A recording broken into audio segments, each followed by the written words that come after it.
The preceding program was paid broadcast. Any ideas, comments, and opinion expressed by the program hosts do not necessarily reflect the views and opinion of the station. The program and its producers are not affiliated with the station. Isang mapagpalang araw po sa ating lahat at magandang hapon po sa inyong lahat. Maligayang pakikinig po sa ating program sa hapong ito, The Life Way. Ito po ang inyong lingkod, Pastor Gideon Nanette ng Boracay Grace Christian Fellowship na nagdadala ng mensahe na nagmula sa salita ng Diyos. Na ang salita ng Diyos ay nagdudulot at nagbibigay ng pag-asa sa atin, lakas ng loob, at yung pinakamalaga ay ang salita ng Diyos ay nagtuturo ng kaligtasan natin. Na ang kaligtasan nating lahat ay nagmumula sa ating Panginoong Hesukristo.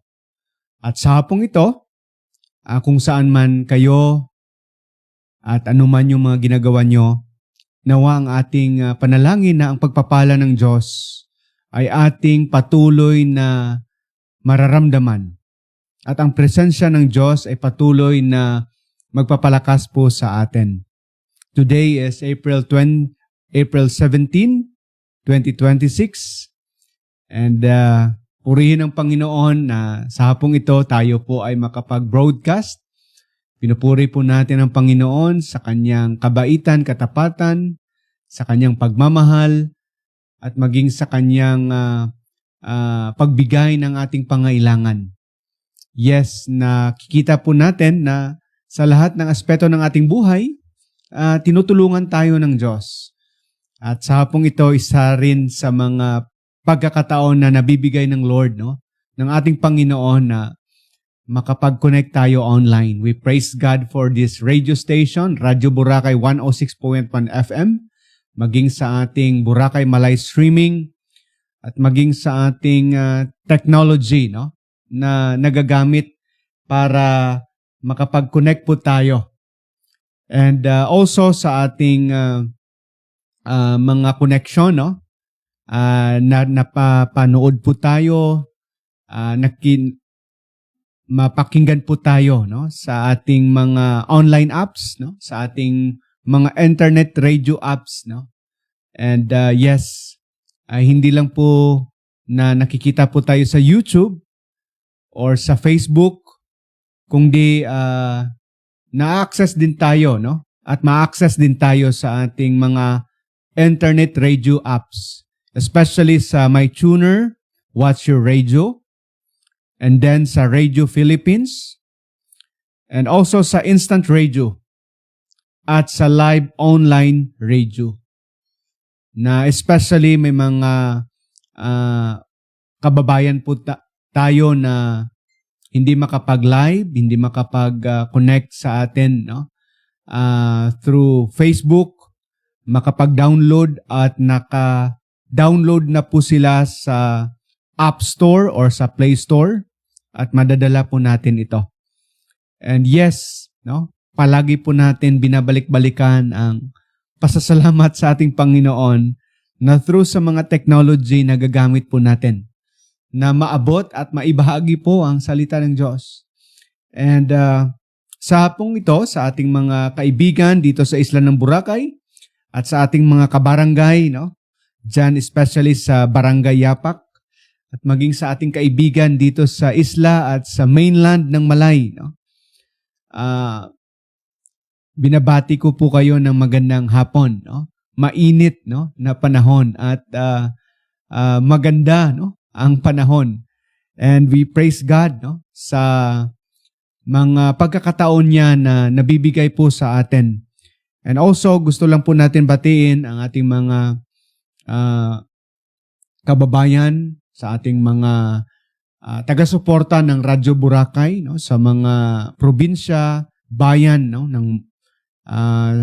sa iba't ibang probinsya, Antique, Romblon, at maging sa ating mga karatig bayan na naabot po ng ating radio station. Magandang hapon po sa inyo.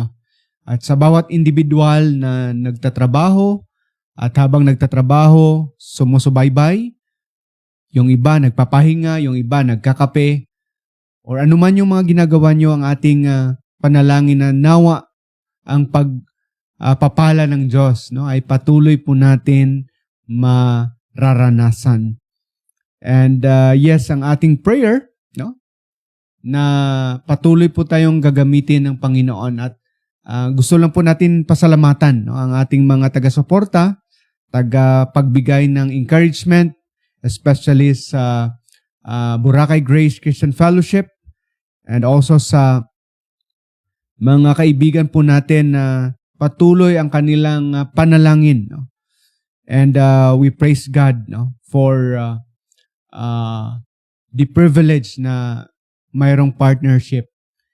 And ang desire po natin, no, na kung bakit nagpapatuloy po tayo is that lahat po tayo ay maging aware, ma-inform, at most especially makilala po natin ang ating Panginoon, na siya po ang tagapaglikha, siya po ang tagapagligtas, siya po ang may akda, siya po ang may plano, at nabigyan po tayo ng kanyang mga salita para malaman po natin ang kanyang kalooban, no? At magawa po natin ang kanyang kalooban at matulungan, no, yung iba na makilala, no, at makita din nila ang presensya at ang kalooban ng Diyos, so that we could glorify God, no, in our lives. So sa hapong ito, no,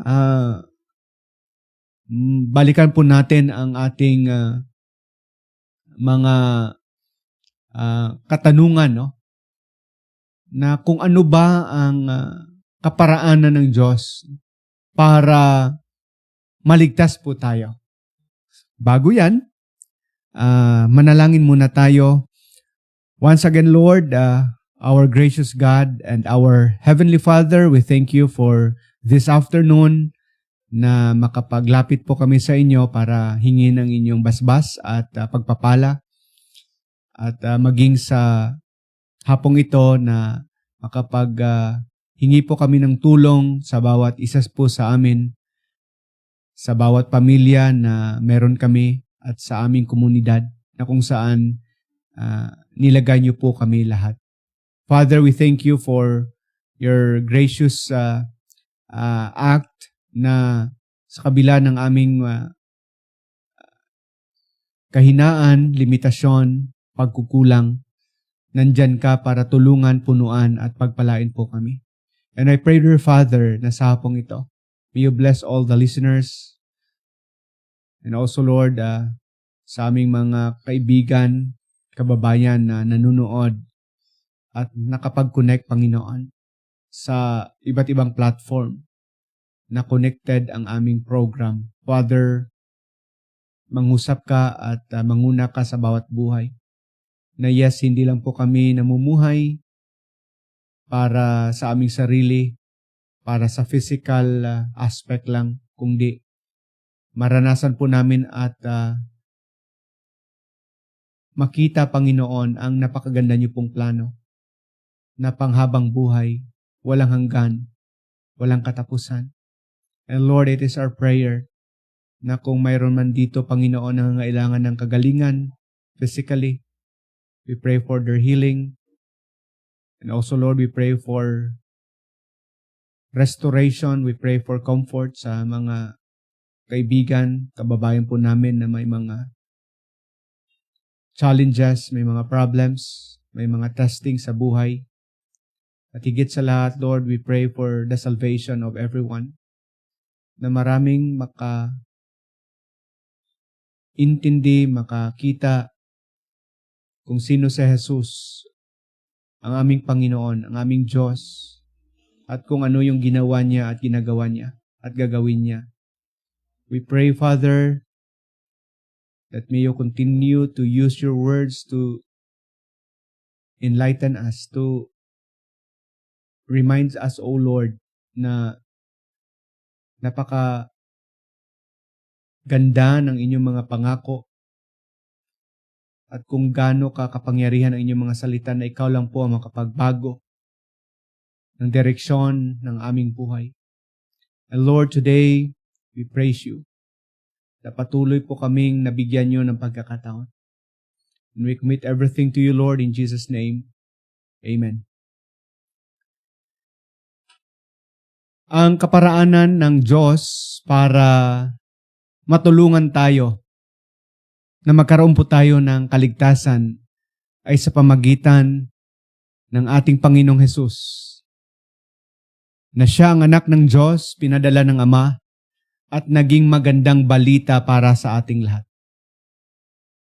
The gospel, the good news.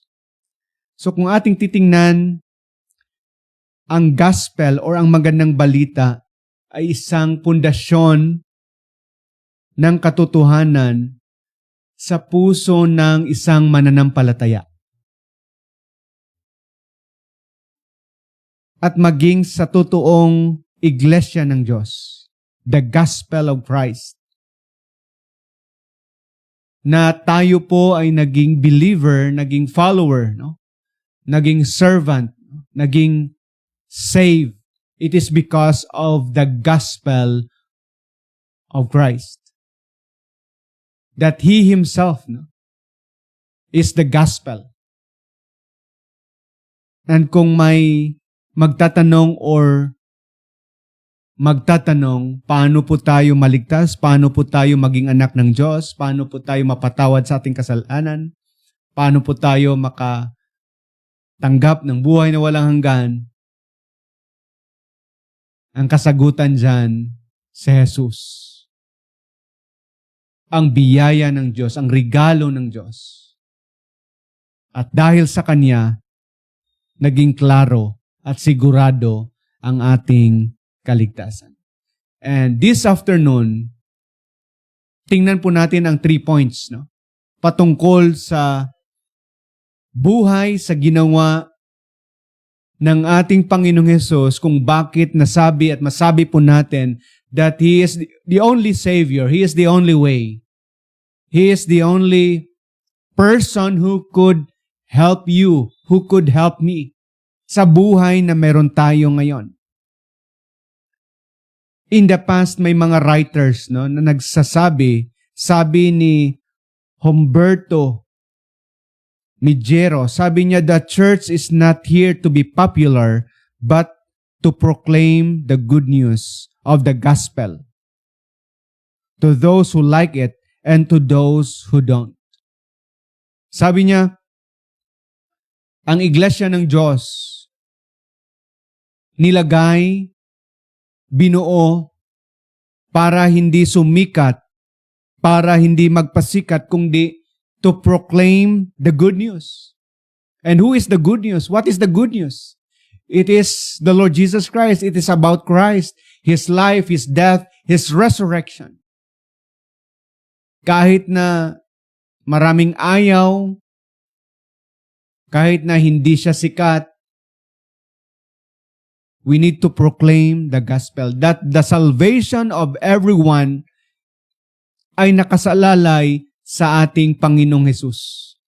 Hindi sa ating gawa, hindi sa ating relihiyon, hindi sa ating kakayanan, kundi sa ginawa lang ni Hesukristo.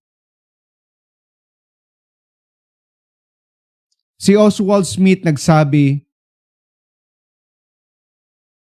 sabi niya, why should so few hear the gospel again and again when so many have never heard it once?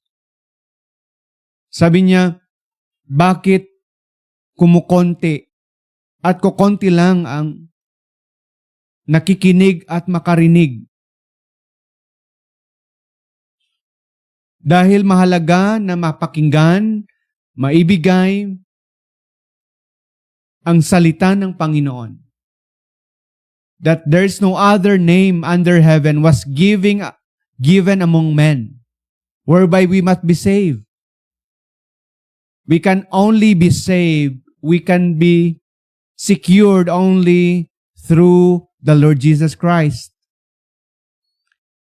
One of the President of the United States says, si John Adams, sabi niya, my hopes of the future life are all founded on the gospel of Christ. Sabi niya, ang buhay niya, ang future life niya ay nakasalalay sa magandang balita na ibinigay, ginawa ng ating Panginoong Jesus.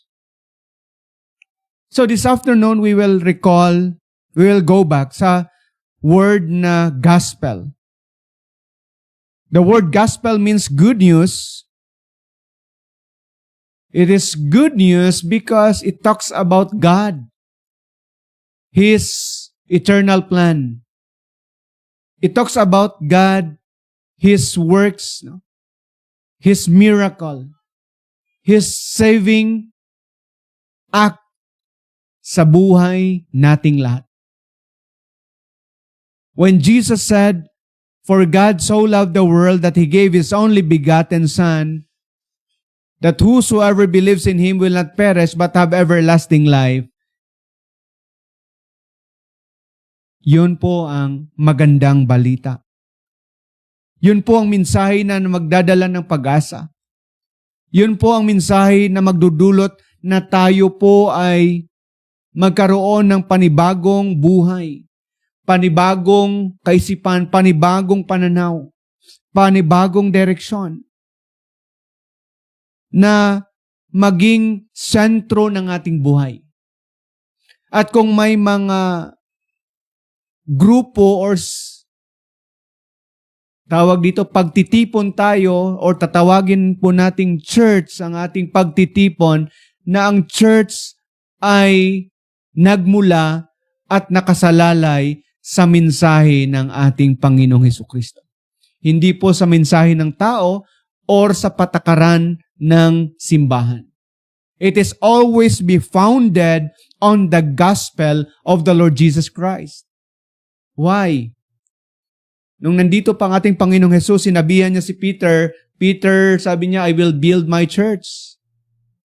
Sabi niya, "Upon this rock, I will build my church."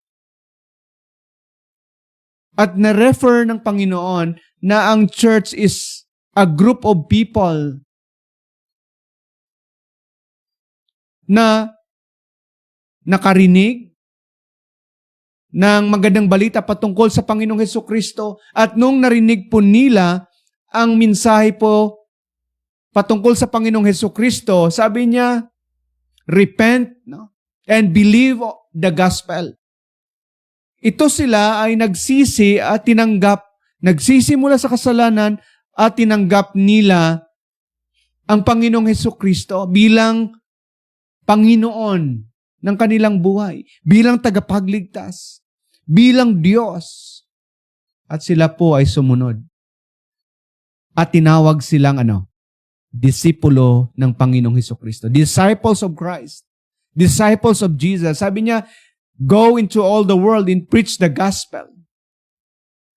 Sabi niya, go and make disciples. Sabi niya, teaching them to observe all whatsoever I have commanded you, and lo, I am with you always. So our teaching, our preaching would help others, would help the people to know the Lord Jesus Christ.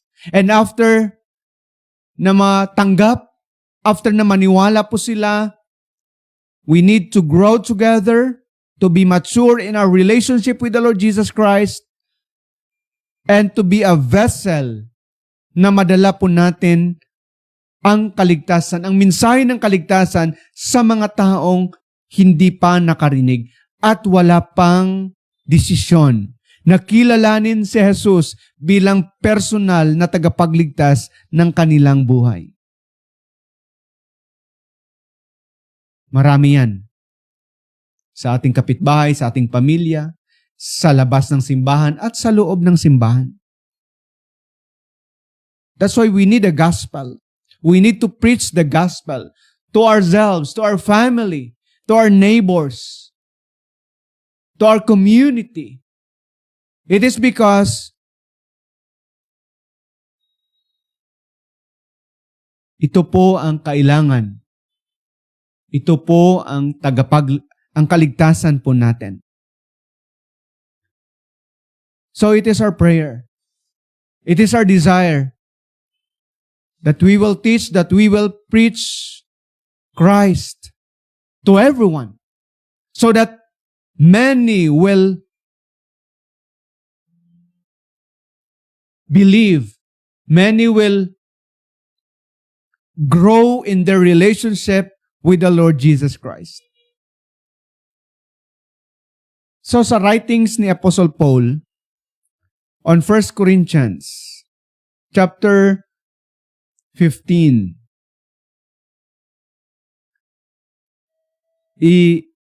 ating balikan po ito. Kasi ito po ang mensahe na dala-dala palagi ni Pablo.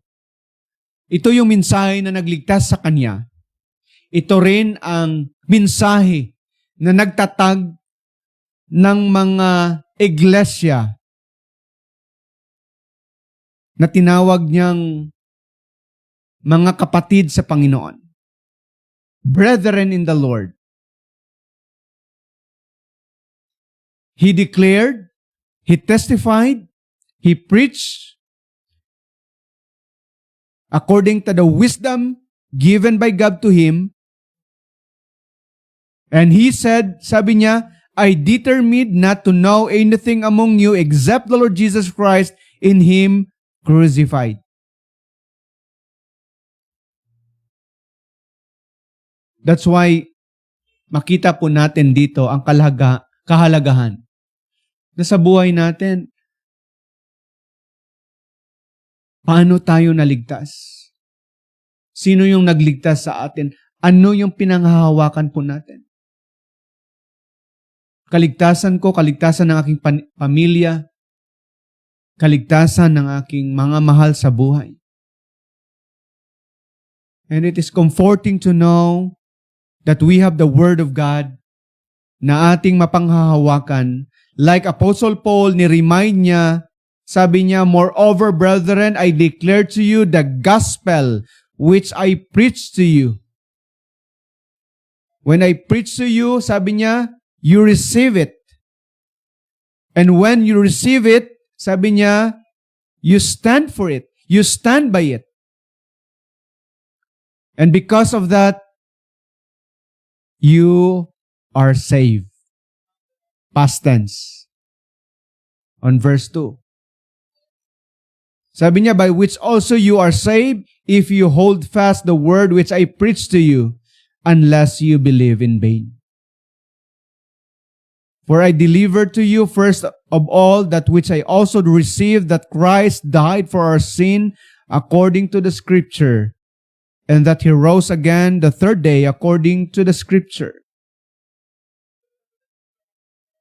So, dito nilahad ni Apostol Pablo ang gospel message patungkol sa ating Panginoong Hesukristo.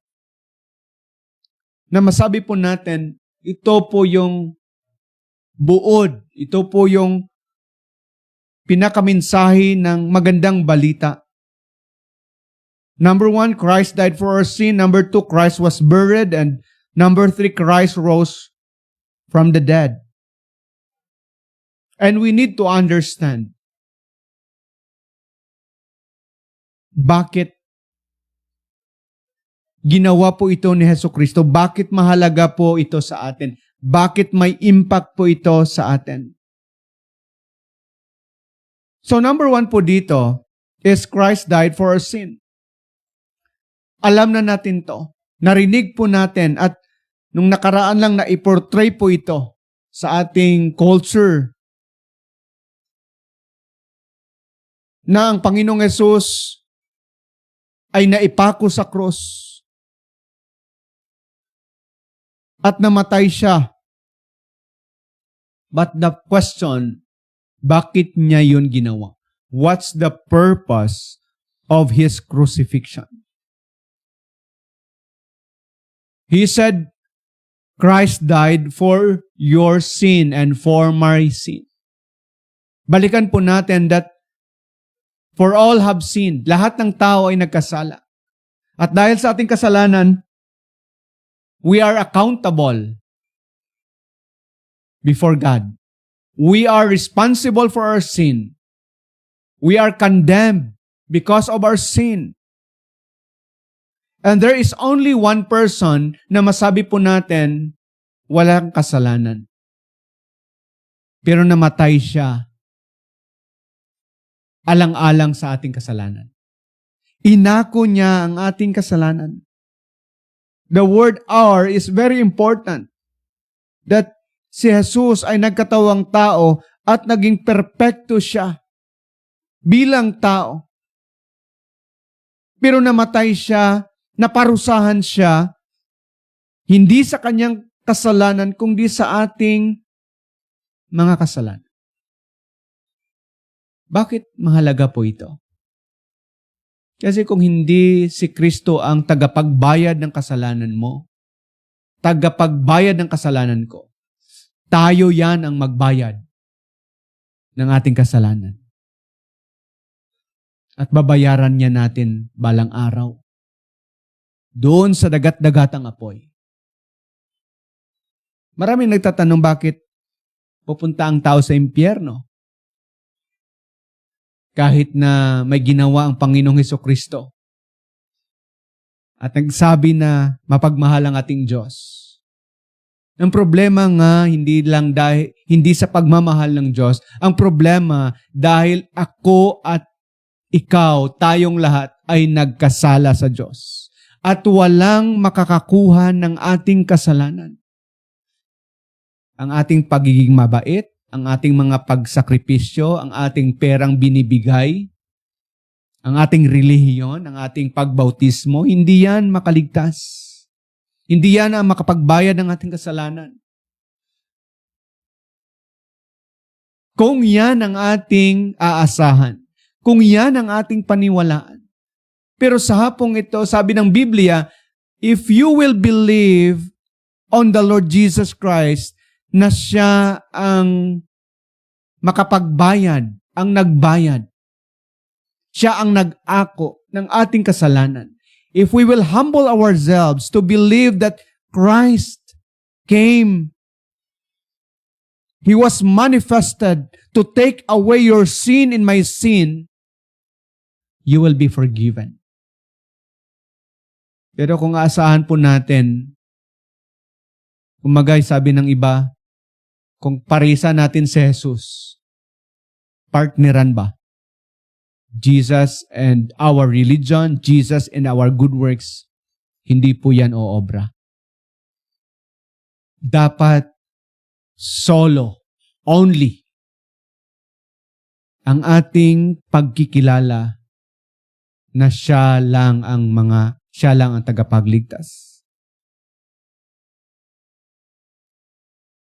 He was killed not because sa kanyang kasalanan. He was killed for our crime. He was killed because of our sin.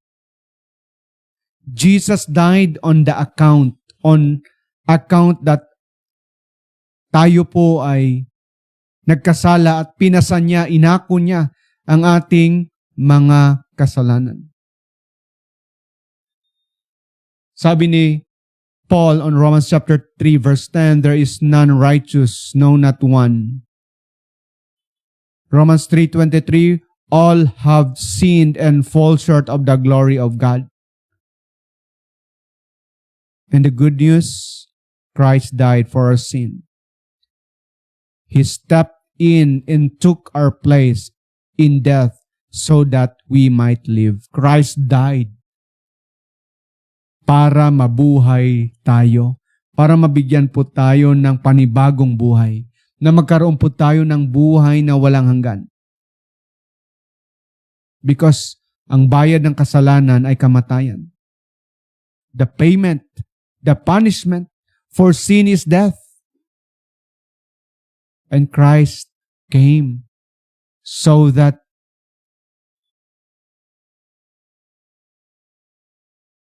mabayaran niya ang ating kasalanan. Maraming mga taong nagtatanong bakit si Jesus ay nagkatawang tao. Bakit ang Diyos ay nagkatawang tao? Hindi po ma-reconcile. Yes, hindi talaga ma-reconcile. Nasabihin na si Jesus ay hindi Diyos dahil ang Diyos ay hindi mamamatay. Ang Diyos po ay walang dugo. Yes, walang butot laman ang Diyos. Ang Diyos po ay Espiritu. Pero nagkatawang tao ang Diyos in the person of Jesus Christ so that maligtas ka. Dahil alam niya na ang reliyon po natin ay hindi makapagligtas. Pero kung i-disregard po natin ang pagiging Diyos ni Jesucristo sa kanyang pagiging tao, we cannot be saved because hindi mo tatanggapin na si Jesus ang tagapagligtas. At ang ipalit po natin kung si Jesus ay hindi tagapagligtas, marami tayong ipapalit. Pera, relihiyon, mga gawa-gawa po natin, or mismo sa ating kaisipan na akala natin ligtas, hindi pala. So, the first point of the gospel of Jesus Christ, that Christ died for our sin. He died for you and me. He died para mabayaran po ang ating kasalanan.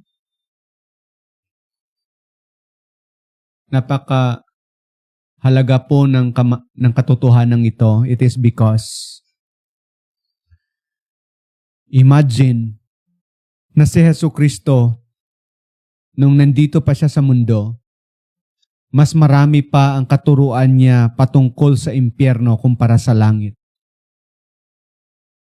Hindi po biro ang mahusgahan ng Panginoon. Hindi po biro na maparusahan tayo sa dagat-dagatang apoy. Hindi po biro po na mahiwalay po tayo sa walang katapusan.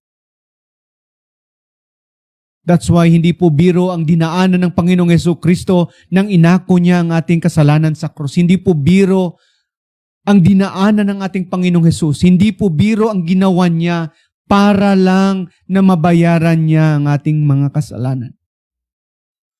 That's why this afternoon, kung ikaw po ay naligtas, nasasabi na tumanggap ka sa Panginoon. Ano ang ginawa mo sa kaligtasang ibinigay ng Diyos sa iyo?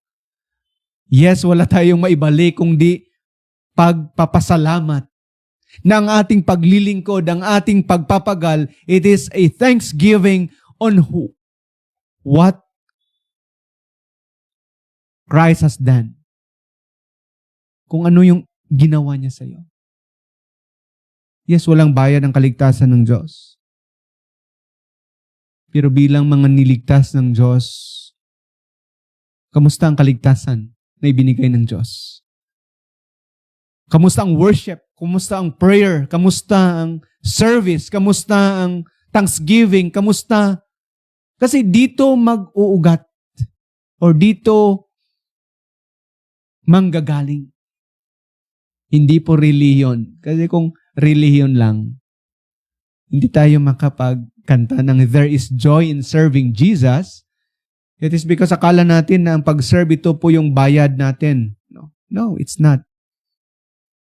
So, nakita po natin na napakahalaga na maintindihan po natin ito. Ayaw ng Diyos na maparusahan tayo. He is not willing that any should perish, that everyone should come to repentance. Kung bakit hindi pa tayo kinukuha ng Panginoon, hindi pa siya bumabalik because He is not willing that any should perish. Magdurusa dahil sa ating kasalanan, kundi gusto niya tayong maligtas. The word sin in the original word is hamartia, missing the mark. Sa kanilang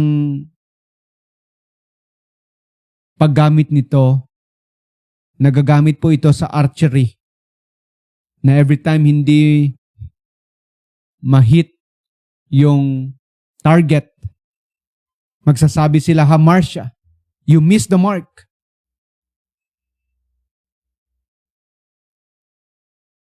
And every time na nagkakasala po tayo, we miss the mark with God. At nakakabahala yon. Nakakalungkot yon, nakakatakot yon, because when we sin against God, He will surely punish us.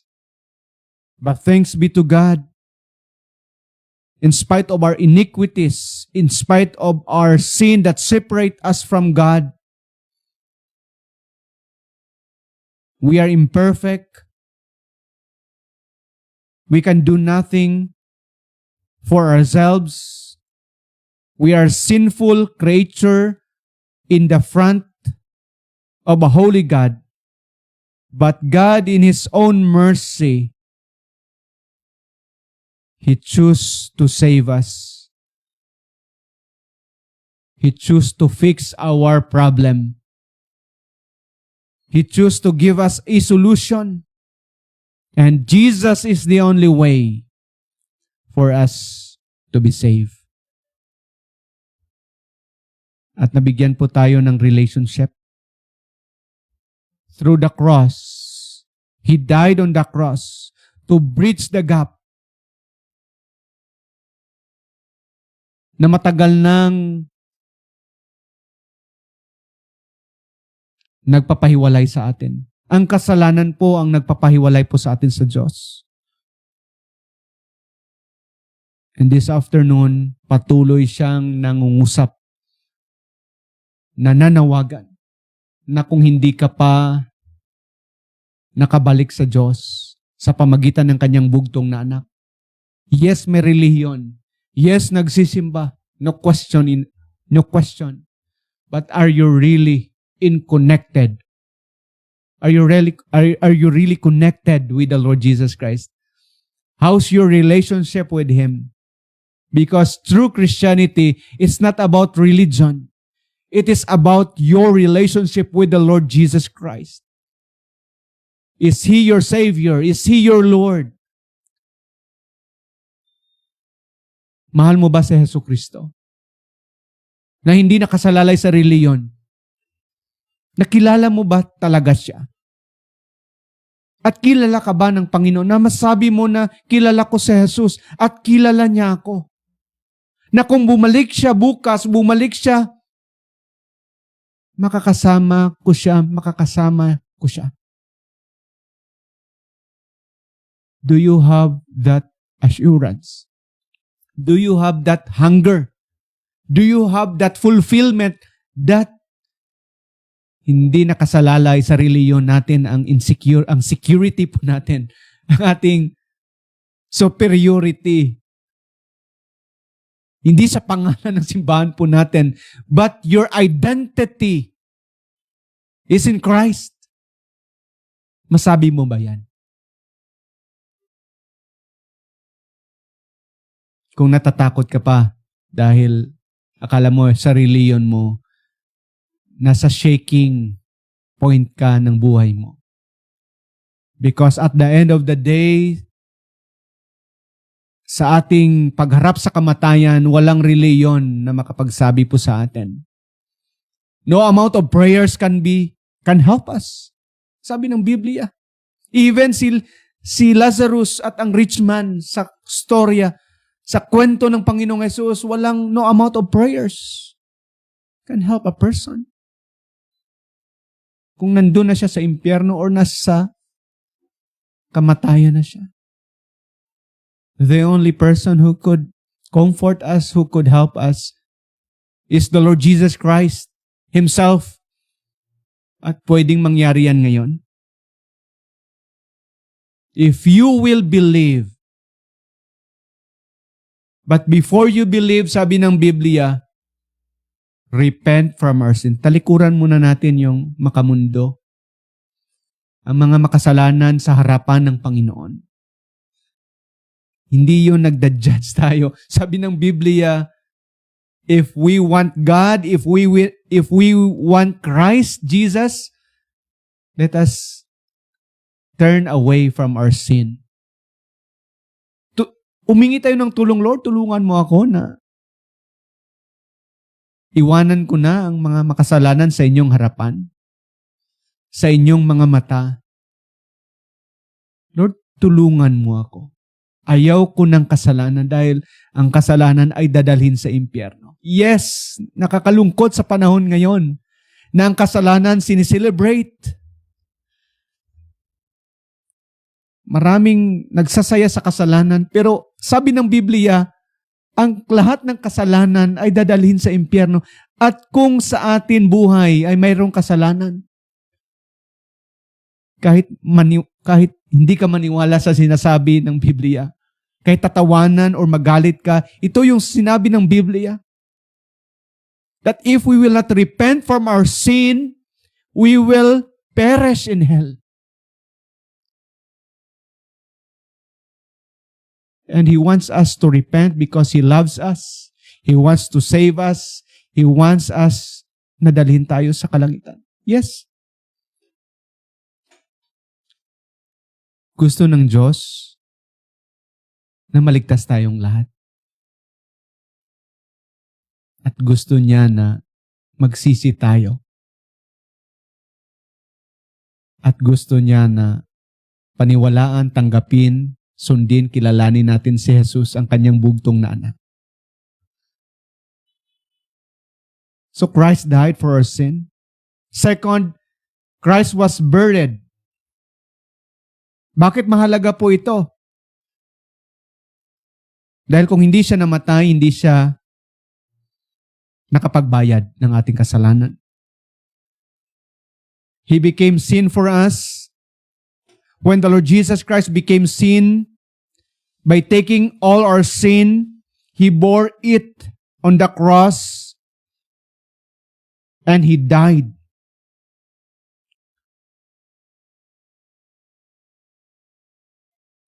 And the payment was secured.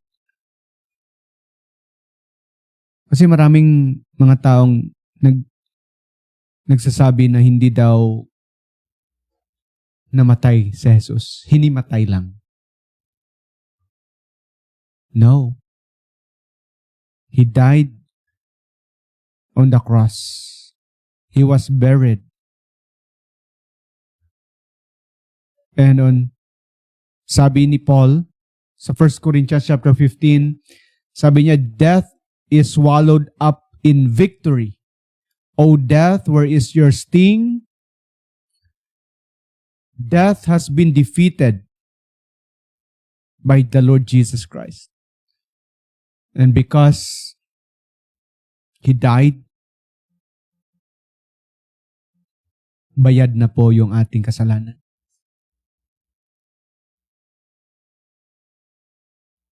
At siya lang po ay may kakayanan para talunin ang kamatayan.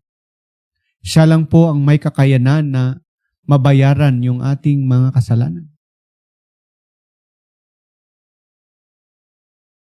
To those who have accepted the Lord Jesus Christ, nabayaran na po ng Panginoon ang ating kasalanan. Ang kasalanan ay wala na siyang katagumpayan sa buhay natin. That's why the only person who could save you, who could save me, who could give us forgiveness is no other than the Lord Jesus Christ. Because He died, He was buried. And thirdly po dito, He rose again. He rose again on the third day. At nakita po natin dito ang kahalagahan ng kanyang kapangyarihan. That death, sin, the world, and Satan himself was defeated because He rose from the grave. Maraming nagtatanong bakit Sunday tayo nagtitipon Isa sa mga reason natin dito, it is on the first day of the week, nabuhay po ang Panginoon. Pero pwede naman tayo magsimba Monday, Tuesday, Wednesday, Thursday, Friday, Saturday.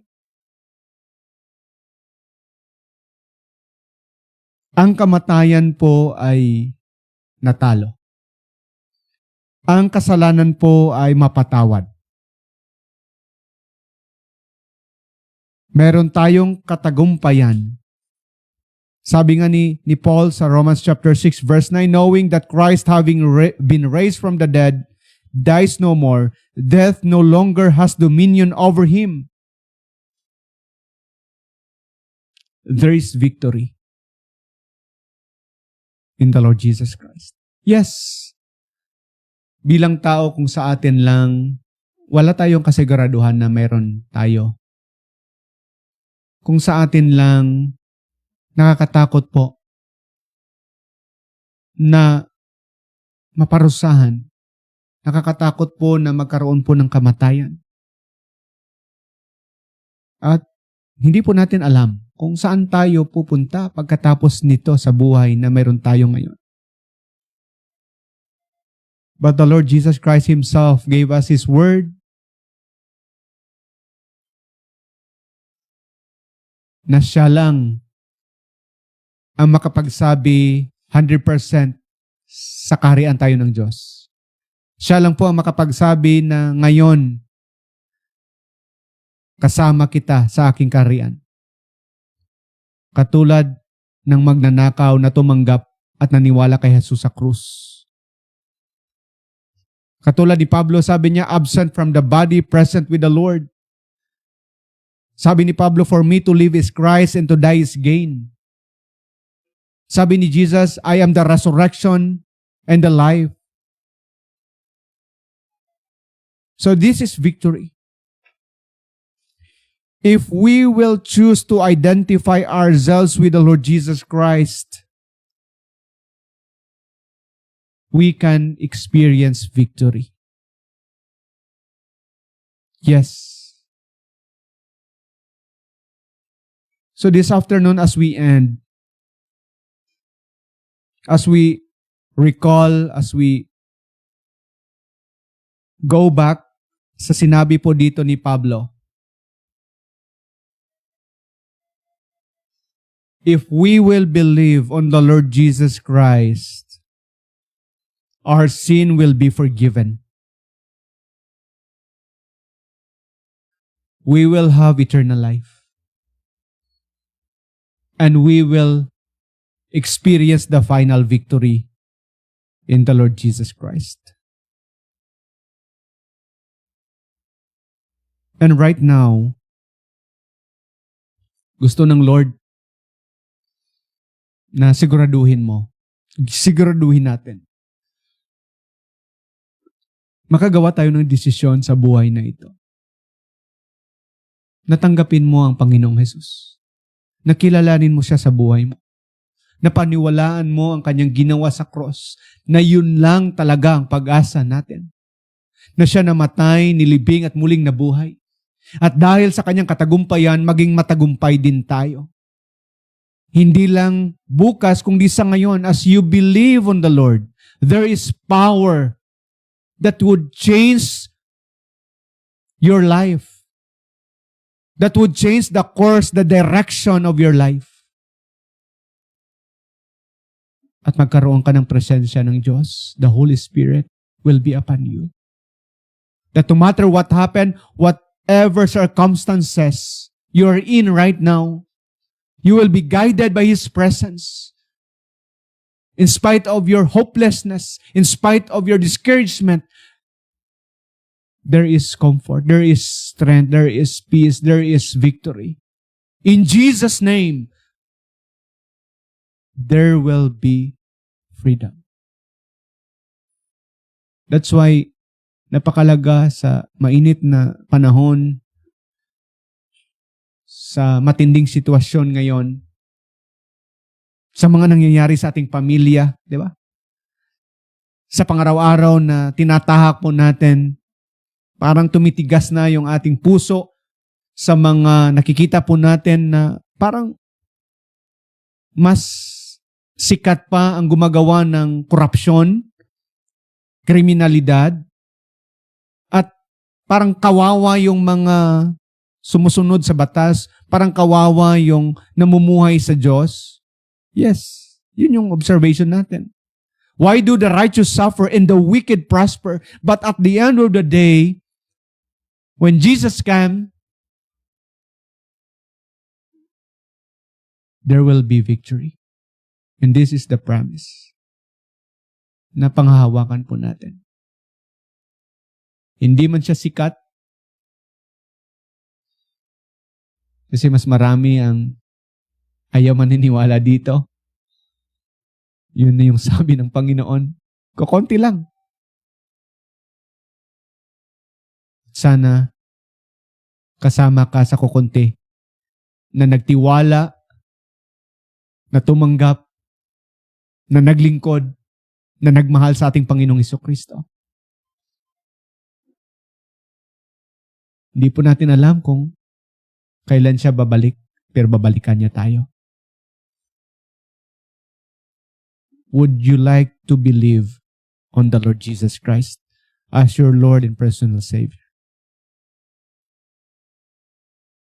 Would you like to repent from your sin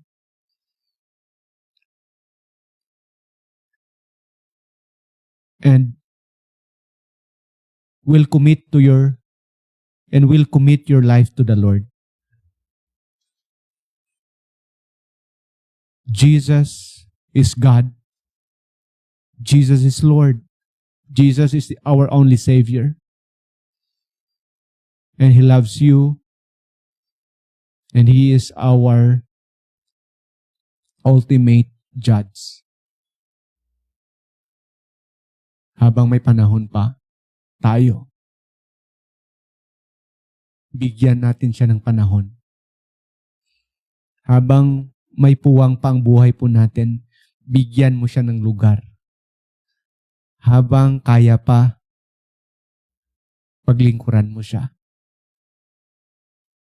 Habang hindi pa siya bumabalik, ihanda ng lahat.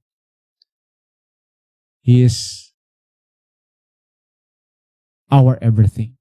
Jesus is our everything. So sa hapong ito, purihin ang Diyos sa kanyang mga salita na nagdudulot sa atin ng kaligtasan. At bago tayo magtapos, may gusto lang tayong batiin sa hapong ito.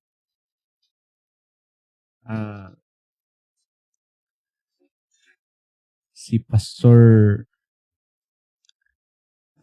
Tones, Boyko. Magandang hapon. Ang ating kaibigan dyan sa Bacolod City, Pastor Joshua.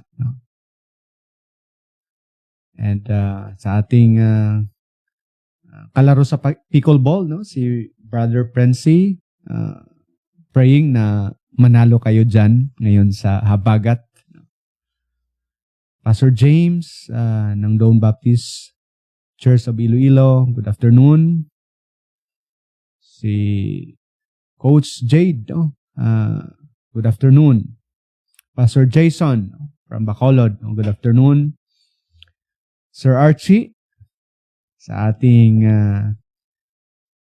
team night, good afternoon. Kay Ma'am Nicole, good afternoon. Sa aking partner, Brother Sir Jesus sa Kapanyo, mag-practice na tayo. And also sa ating fellow ambassador, Sir Rasbil, good afternoon. And we praise God, na tayo po ay makapag-connect, kahit sa ganitong kaparaanan. So to close, our program, let us pray. Father, once again, we bless your name. We thank you for this wonderful truth na aming mapanghahawakan. Thank you for loving us by sending your Son. Thank you for your grace and mercy. That in spite of our sin, in spite of our unworthiness, in spite of our situation, binigyan niyo po kami ng halaga at pagkakataon. Salamat sa inyong mga salita na patuloy niyo pong binibigay sa amin. May share po namin. Lord, may you bless all the listeners, all the families. And we pray always for the salvation of our kababayan, that many will repent from their sin and believe on the Lord Jesus Christ. While waiting for your coming, Lord, help us to be strong and to be zealous, Lord, in sharing the gospel. Bless this radio station, bless the management, bless the ownership, and also, Lord, continue to shower your blessing upon our lives. Especially this afternoon, hindi ko po alam kung may mga tagapagpakinig na nangangailangan ng comfort, healing in their struggles, in their tough moments. Lord, may you reveal yourself to them. Lord, purihin ka sa hapong ito. At aming binabalik ang lahat sa pangalan ni Jesus. Amen.